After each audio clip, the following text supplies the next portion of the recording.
सबसे बड़ी जो समस्या है वो आपके चिंतन की है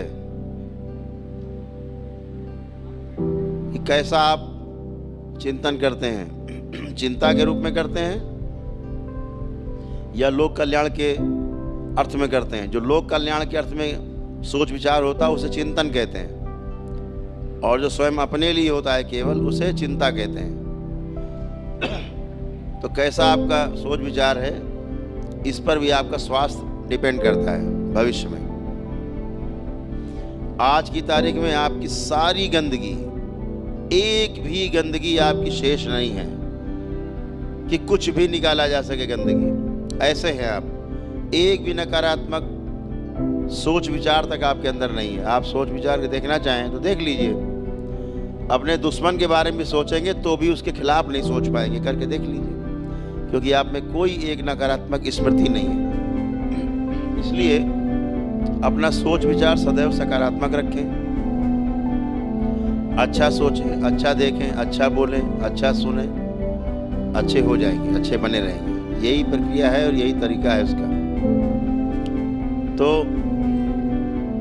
जो तमाम नकारात्मक शक्तियां आपके साथ, आपके परिवार में, आपके डीएनए ऊर्जा पथ में रहती थी, सभी में रहती हैं, उसी के कारण आपके मस्तिष्क में एक सूजन पैदा होती है स्थूल रूप से हाड़ मांस के शरीर में। और जब ये सूजन अंदर रहती है तो आपके अंदर एक भ्रम उत्पन्न होता है। जब भ्रम उत्पन्न होता है, वो भ्रम इतना गहरा हो जाता है कि उसका आपका जो मस्तिष्क है ना, उसको सही में स्वीकार लेता है। और अगर सही में स्वीकार लिया है तो गहरी स्मृति बन गई है। अब वो स्मृति पूरा काम करेगी, भूत बन के, बैताल बन के, राक्षस बन के तमाम तरह से काम करेगी। फिर आप उससे परेशान रहेंगे, छूट नहीं सकते। आपके मन के खेल इतने खतरनाक हैं कि उस खेल में आपकी मृत्यु भी हो सकती है जब मन आपसे खेलता है। और मन किसका है तो वो भी आपका है, बाहर से नहीं आया है। केवल आपने बाहर से गंदगी इनवाइट की है, क्योंकि गंदगी और अच्छी चीजें तो बाहर से सब कुछ बाहर उपलब्ध है। जैसे अपने अंदर उसे बाहर भी उपलब्ध है। जो आपके अंदर है वही आप आकर्षित करेंगे। अगर आपके अंदर गंदगी है तो बाहर से आप गंदगी को आकर्षित करेंगे। आपके अंदर अच्छी चीजें हैं, अच्छाई, अच्छी सोच है, तो बाहर से अच्छी चीजें आप आकर्षित करेंगे, वही आएंगे। तो आपको सोच विचार पे अपने थोड़ा सा ध्यान जरूर देना है। तो जो आपके मस्तिष्क में सूजन हो जाती है, फिर भ्रम उत्पन्न होते हैं, भ्रम के कारण रोग उत्पन्न होते हैं। वह रोग बुखार से लेकर के और आपके कैंसर, एड्स, तमाम बीमारियां, बड़ी बड़ी जो असाध्य रोग हैं, वो सब बनते हैं आपके शरीर में। तो आपको ये भ्रम समाप्त करना है, ये सूजन हटानी है। सूजन हटाने के लिए अभी तक इस पृथ्वी में ऐसी कोई औषधि नहीं बनी है जो आपकी सूजन हटा सके। सूजन हटाने के लिए डॉक्टर एक ही बात बोलते हैं न्यूरो के, हमें आपकी सर्जरी करनी पड़ेगी, आपके ब्रेन की सर्जरी करनी पड़ेगी। तो सर्जरी करनी पड़ेगी ब्रेन की, मतलब एक और समस्या कि सूजन तो गई नहीं और खोपड़ी और फड़वा ली, हथौड़ा छेनी चलवा के, तो रही सही कसर और पूरी हो गई आपकी। तो सूजन जाने की कोई दवा नहीं बनी आज तक। दूसरा, ऐसी कोई औषधि भी नहीं बनी आज तक जो आपके मस्तिष्क में प्रवेश करा दे डॉक्टर सीधे, तो वहां फायदा होने लगे, तो वो भी नहीं है। तो फिर क्या करते हैं न्यूरो के डॉक्टर साहब?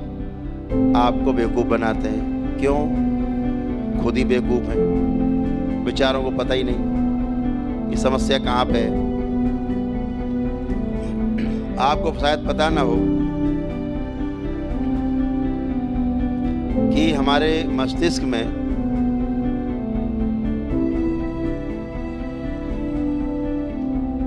एक सेकंड में, ये आधुनिक विज्ञान भी कहता है, अब आधुनिक चिकित्सा विज्ञान अब इसको कहता है, मानता नहीं, कहता यहाँ होता है। आपको जान के आश्चर्य होगा, आपके मस्तिष्क के अंदर निरंतर विस्फोट होते रहते हैं, विस्फोट चलते रहते हैं। और आपको ये जान के आश्चर्य होगा कि 1 सेकंड में, 1 मिनट नहीं कह रहे हैं, 1 घंटा नहीं कह रहे हैं हम, 1 घंटा या 1 मिनट नहीं कह रहे हैं, 1 सेकंड में आपके इस मस्तिष्क के अंदर 1 लाख केमिकल रिएक्शन होते हैं हर सेकंड।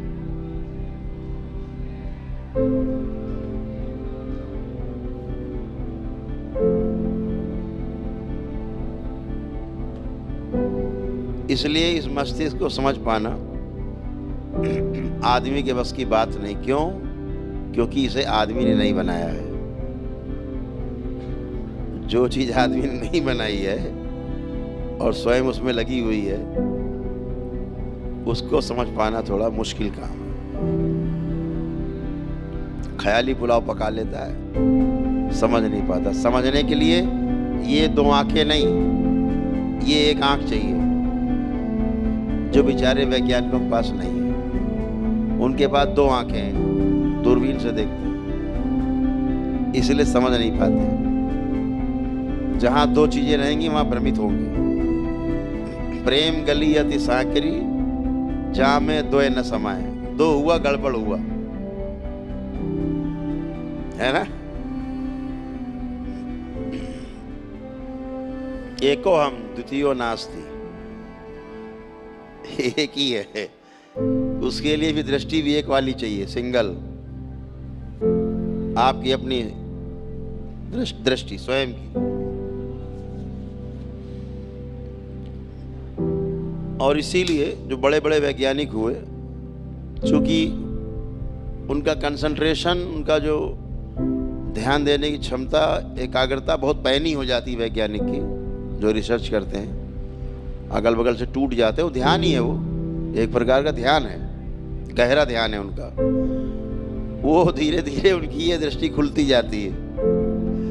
तो जो बड़ा वैज्ञानिक, जो बड़े बड़े वैज्ञानिक है, आखिरी में एक किताब जरूर लिख गए हैं बाद में कि हमने जो कुछ पीछे देखा सब गलत है।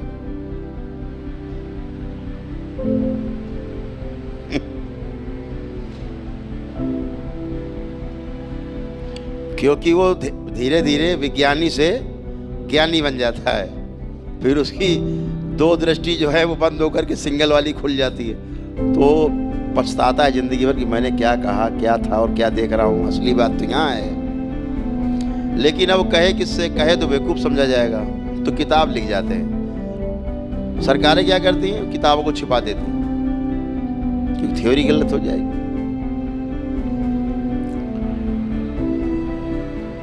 बुद्ध को इस देश से क्यों दौड़ाया गया, भगाया गया?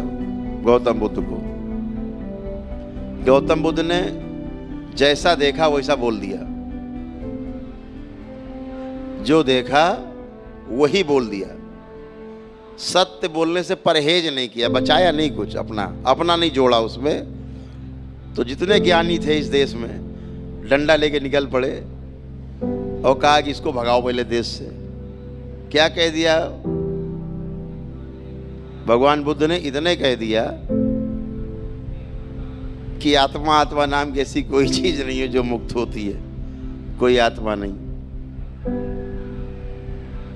तो पूरी थ्योरी गलत हो गई। भगवान श्री कृष्ण गीता में कह रहे हैं, पहले ही अध्याय शुरुआतें कह रहे हैं, एकदम पहला श्लोक कह रहे हैं, जो पहला अध्याय है, कि मैं शरीर नहीं, मैं आत्मा हूं। अब सारे उपनिषद, सारे वेद, शास्त्र, पुराण सब आत्मा पे आधारित है। बुद्ध ने कह दिया आत्मा होती ही नहीं, मानते ही नहीं। तो अब झगड़ा खड़ा हो गया ना। अब अगर वो थ्योरी लागू हो जाएगी आत्मा नहीं, तो पीछे ग्रंथ बेकार।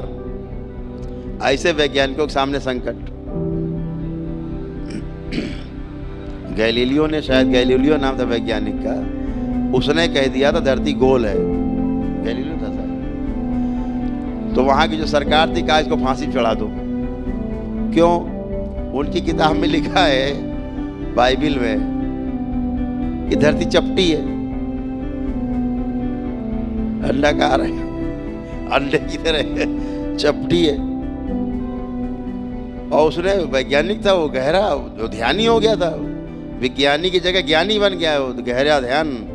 तो उसने देख लिया, अरे यार ये तो बिल्कुल गोल है बिल्कुल। तो उसने कह दिया धरती चपटी नहीं, धरती गोल, कह इसको फांसी चढ़ाओ, पहले इसको लाओ। अब वो लाए गए भाई, कब बताओ भाई धरती गोल है कि चपटी है? तो उनका नहीं नहीं प्रभु, धरती चिपटी है, गोल है ही नहीं, बिल्कुल चिपटी है, अंडे की तरह। जान बचाओ किसी तरह इनसे। तो जान बचाई, तो सही बात कहने नहीं देंगे। सत्य सुनना कहने से ज्यादा खतरनाक है, कठिन है थोड़ा। तो जब हम बात करते हैं न्यूरो की, तो अभी न्यूरो डिपार्टमेंट बहुत असहाय स्थिति में है। और आपको ये जान के और आश्चर्य होगा कि जितना भी ये चिकित्सक समाज है, डॉक्टर हैं, सर्जन हैं, अगर 10 सर्जन बैठे हैं अलग अलग डिपार्टमेंट, आंखों का सर्जन हो, है ना, पेट वाला हो सर्जन अलग होता है, हृदय का जो सर्जरी करने वाला डॉक्टर सर्जन अलग होता है, ऐसे अलग अलग अंग के स्पेशलिस्ट होते हैं, हड्डी वाले अलग होते हैं स्पेशलिस्ट, दांत वाला डेंटिस्ट अलग होता है, कहे सब डॉक्टर जाते हैं। अगर 10 बैठे हों और न्यूरो का डॉक्टर आ जाए, न्यूरो का सर्जन, सब खड़े हो जाते हैं, अरे बाप रे सबसे बड़ा बेवकूफ आ गया। अब वो सबसे बड़ा बेवकूफ है, पता ही नहीं इसको उस बारे में कुछ, चिकित्सा करे जा रहा है। हम तो कहते हैं इन चिकित्सकों से सम्मान पूर्वक कि भाई सत्य को कम से कम ना स्वीकार करो तो उसको देखने की कोशिश तो करो, देख करके गलत साबित करो उसको, कम से कम गलत तो साबित करो। अगर मान लीजिए दरबार से अपने चिकित्सा हो रही है, लोग न्यूरो के आते हैं, जैसे डिप्रेशन में लोग तमाम बैठे हैं यहाँ पे, डिप्रेशन के पेशेंट थे, दवा खा रहे हैं 10 साल से 20 साल से, अभी किसी को डिप्रेशन नहीं बचा है, एक आदमी को डिप्रेशन नहीं है, खत्म, और दवा खा रहे हैं 20 साल से। तो डॉक्टर साहब का कहना जिंदगी भर खाना है दवा, ये कौन सी चिकित्सा है भाई? कि दवा जिंदगी भर खाना आपको डिप्रेशन की? तो डिप्रेशन जो है धीरे धीरे क्या होता है, जब डिप्रेशन से आप बाहर नहीं निकलेंगे तो पागल हो जाएंगे, फिर आपकी लंबी चिकित्सा चलेगी। पागलपन की स्थिति में क्या होती है, आपकी हर स्मृति काली हो जाती है, जकड़ जाती है गहरे में, तो पागल हो जाते हैं आप। तो फिर डिप्रेशन से आप पागलपन में चले जाते हैं। पागल क्या करेगा?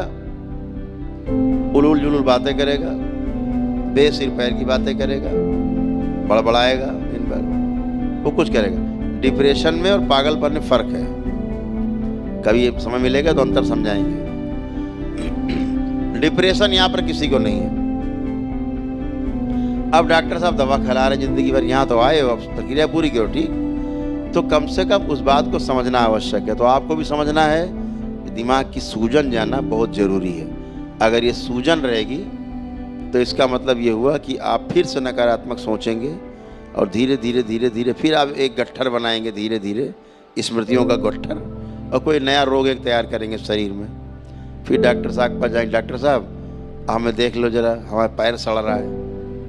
तो उससे बचने के लिए, भ्रम से बचने के लिए मस्तिष्क की सूजन जाना आवश्यक है। उसके लिए दरबार में जो लेप है उसको मस्तिष्क में लगाना है कम से कम 3 माह तक। जो लोग डिप्रेशन या पागलपन के शिकार रहे हैं, बांध के लाए जाते रहे, गाली गलौज, मारपीट, तोड़फोड़ करते रहे, वो कम से कम 6 माह उसका लेपन का सदुपयोग करेंगे। ये आपको ध्यान रखना है। जो ऑटिज्म के बच्चे हैं, जिनके मस्तिष्क बच्चों के गर्भ में खराब हो गए माँ के, और मतलब कुछ भी नहीं लगता है कि बिल्कुल बच्चे पागल हैं कि क्या है, माँ बाप रोते हैं कैसा बच्चा पैदा हो गया, चूँकि दरबार उसको देखता है कि दैत्य जीवन रहते हैं जो प्रवेश कर जाते हैं और वो इसे उल्टा सीधा गर्भ में कर देते हैं, उनको अपने भोग काटने होते हैं, मानव शरीर में आ जाते हैं। तो आपको लेपन करके इस सूजन को हटाना है।